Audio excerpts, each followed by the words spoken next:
आप अनेक बार ब्रह्म मुहूर्त में उठने के लिए कहते हैं, तो ब्रह्म मुहूर्त की शास्त्रीय परिभाषा अनेक लोग सूर्योदय से 96 मिनट पहले कहते हैं।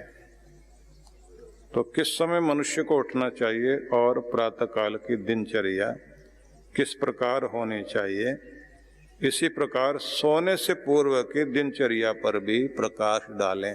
आसमानों से आती हुई सूर्य की किरणें जब आपको जागृति का संदेश लेकर आती हैं और सवेरे सवेरे जैसे ही भगवान भास्कर अपना वो गेरवा झंडा आसमान में फहरा देते हैं, तो वो एक समय है जब कलियां मुस्कुराने लगती हैं, फूल खिल रहे होते हैं और ओस से भीगी हुई घास मोती बनकर उस समय चमक रही होती है। उसी समय में जो हवा का प्रवाह होता है वो बहुत ही ताजगी देने वाला होता है। जो लोग ये चाहते हैं कि वो सक्रियता से जिंदगी जी सकें, उनको सवेरे सवेरे जरूर जागना चाहिए। सारी प्रकृति जाग रही होती है, सारे पंछी उस समय गीत गा रहे होते हैं। उस समय अग जग नभ मंडल सब में आप एक ही स्थिति देखते हैं, जागृति जागृति जागृति। तो आप जागें, क्योंकि हम सबकी यात्रा जागरण की यात्रा है। सतर्क रहना, सावधान रहना, जागृत रहना, उद्बुद्ध रहना और अपने अंदर की भी अग्नि को उद्बुद्ध रखना, वह आग जो हमें आगे बढ़ने के लिए प्रेरित करती है, उसी को कहते हैं उद्बुद्ध स्वाग्नि प्रति जागृहि। उद्बुद्ध हो जाओ हे अग्नि और जाग जाओ मेरे अंदर। मैं इष्ट पूर्त पूर्ण कर सकूं, बड़े बड़े महान कार्यों को पूरा कर सकूं, इष्ट पूर्त आदि जो पुण्य कार्य हैं वो तो करने ही चाहिए। प्रश्न ये आता है कि ब्रह्म मुहूर्त कहाँ से माना जाना चाहिए। देखा जाए तो 3:42 का जो समय है, वहां से सूरज की किरणों का प्रभाव ब्रह्मांड से धरती पर होने लग जाता है, जिस पृष्ठभाग में हम लोग रहते हैं उसमें।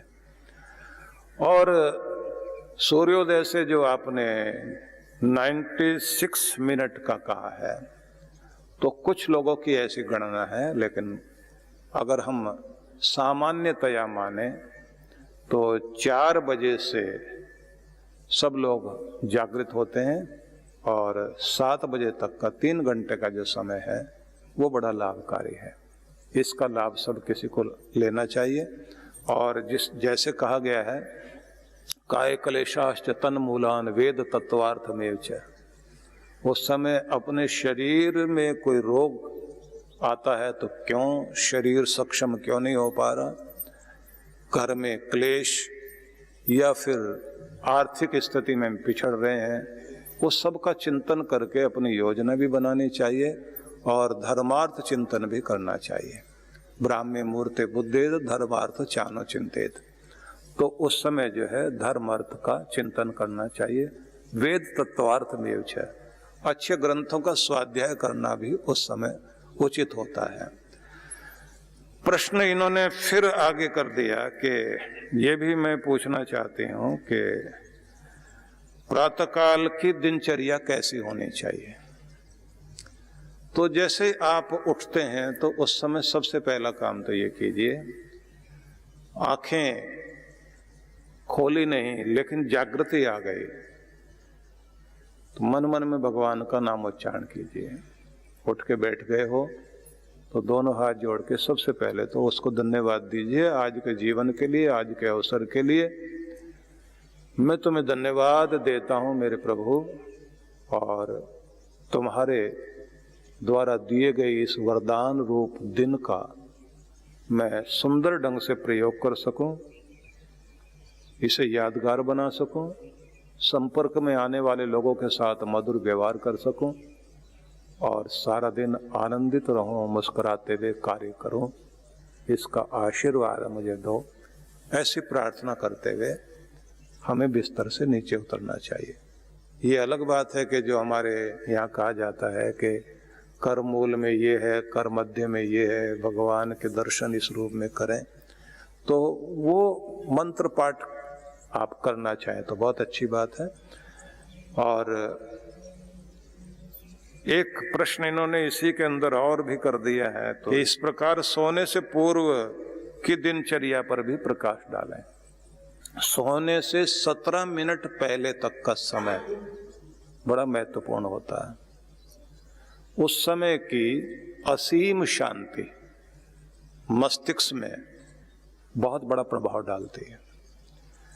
सोने के 17 मिनट पहले के समय में आपकी कल्पना शक्ति में जो कुछ है, आप जो प्रार्थना कर रहे हैं, और सोते समय जो आपकी आखिरी छाप होती है, मस्तिष्क की आखिरी छाप, आखिरी विचार की छाप, जो इंप्रेशन मस्तिष्क पर आएगा, वो आपके सबकॉन्शियस माइंड में, अवचेतन मन में जाकर फीड होता है और वो आपकी पर्सनैलिटी का हिस्सा बनता है। गुरुजनों से ये सीखना चाहिए कि सोना जागना कैसे अपना महत्वपूर्ण बनाना है।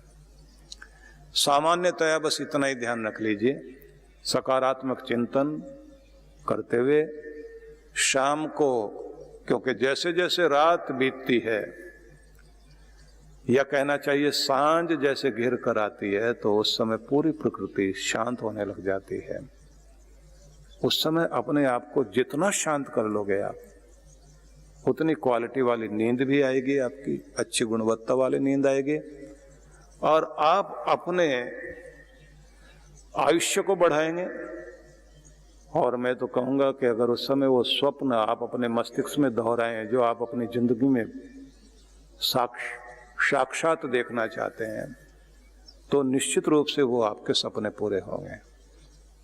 लेकिन उस समय आप हो सके तो आधा घंटा पहले इंस्ट्रूमेंटल म्यूजिक सुने सोने से पहले, जिससे धीरे धीरे धीरे धीरे आपका मस्तिष्क जो शांत हो जाए।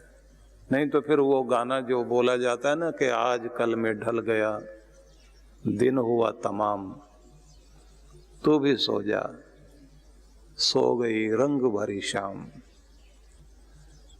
उसको आप गुनगुनाइए, उसे आप बोलिए। अब जब आप उसको बोलते हैं तो, या उसको सुनते हैं, तो उसका प्रभाव आपके मस्तिष्क पर जरूर आएगा। सो गए नगर नगर, सो गई गली गली, सो गया सब चमन, सो गई कली कली, नींद कह रही है तेरी बाएं थाम, तू भी सो जा, सो गई रंग भरी शाम। तो धीरे धीरे आप शांत होते चले जाएं, और इतने गहन शांति में कि जब आंखें बंद हों तो महसूस करें कि ये मेरा सिर मेरे प्रभु के चरणों में है। अगर हम इसे दक्षिण भारतीय परंपरा को ध्यान में रखते हुए और कबीर साहब की परंपरा को ध्यान में रखते हुए, बाउल संप्रदाय के जो बंगाल में संत हुए हैं उनकी भावना को ध्यान में रखते हुए और कबीर की भावना को ध्यान में रखते हुए, एक ही जगह अगर इस चीज को मैं जोड़कर कहूं तो ये कह सकता हूं कि आपकी नींद समाधि बने, आपका चलना फिरना प्रभु की प्रदक्षिणा, आपका बैठना परमात्मा का ध्यान हो जाए, और आपका जल पीना उसके अमृत का आचमन करना हो जाए, और आपका कर्म करना उसकी सेवा हो जाए, आपका भोजन ग्रहण करना उसका प्रसाद बन जाए, और आपका नौकरी करना उसकी सेवा, उसकी नौकरी में आप शामिल हैं। शरणागत होकर शरणागति समर्पण में जिंदगी बिताएं, तो ये जीवन का एक महत्वपूर्ण रूप है।